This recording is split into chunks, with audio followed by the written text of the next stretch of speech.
Accept personal responsibility. Missy just brought a great point up. I know that we've taught and I've seen so many bad things that have happened to people. But that's not personal responsibility. You know, there's a difference between being trapped and stuck in that event versus assuming the responsibility for the actions in your own life. I don't condone those things that people have done to us, let alone some of the things that I've done to others.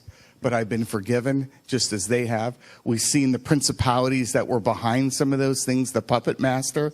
But the thing here is that we need to accept responsibility for our daily growth, the call that God has given to us. And we need to nurture that thing, man, so much.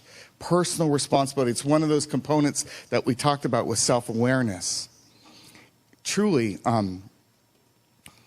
accountability for success. I mean, it really is the difference, is taking that personal responsibility that you will grow on a daily basis.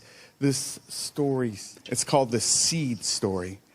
How many times have you heard a great teaching with the words that stirred your very soul, leaving you to think you could never forget the message, the purity and the truth, the depth of the impact that it had on you? How quickly do those words of life, hope, love, encouragement with needed character development slip away from that very place we assured ourselves that we were confidently imprinted? I cannot count how many times I've sat, this is so convicting, I sat in the Sunday morning teachings or a huge motivational event, shedding the tears of affirmation as the speaker touched my heart and moved my soul. I have volumes of notes, reflections, valuable quotes, must sayings, must remembers, and I will never forget.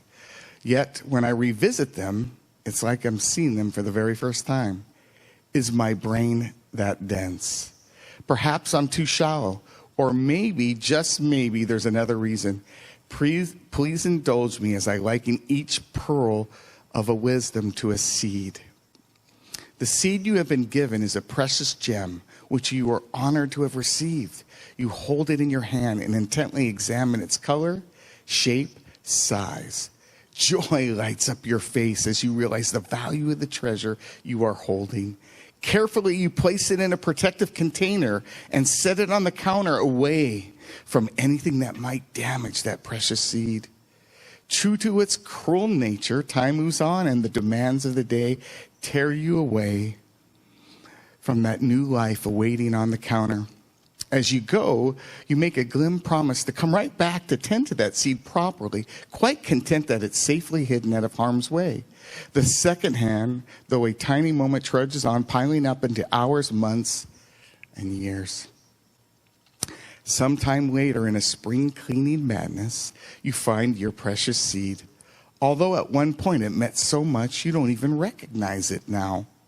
Curiously trying to figure it out, fuzzy remembrances begin to focus on a picture where that seed came from and why you kept it. You recall the truths of the teaching and began experiencing those feelings of how that moment ignited hope within you, just as they had originally. You reminisce with your old dear friend, the seed, and admonish yourself for forgetting it's there in the corner. A distant sound pulls your string, forcing you to put the seed back in the counter into its all too familiar fortress of protection. And as you go, you tell yourself you will take care of that seed just as soon as you take care of the task at hand. Smiling, you walk away and shift your thoughts to the demand which pulled you away. A week later at your neighbor's house, you cannot help but notice a beautiful tree filled with fruit growing in the backyard. The neighbor, delighted in your admiration, explains how he was given a seed some time back. It was a special seed, so he planted it right away and committed to taking care of it as it should be. He recalled the diligence, dedication, and determination used in carrying something so precious. His sacrifice and faithfulness plucked a string in your heart.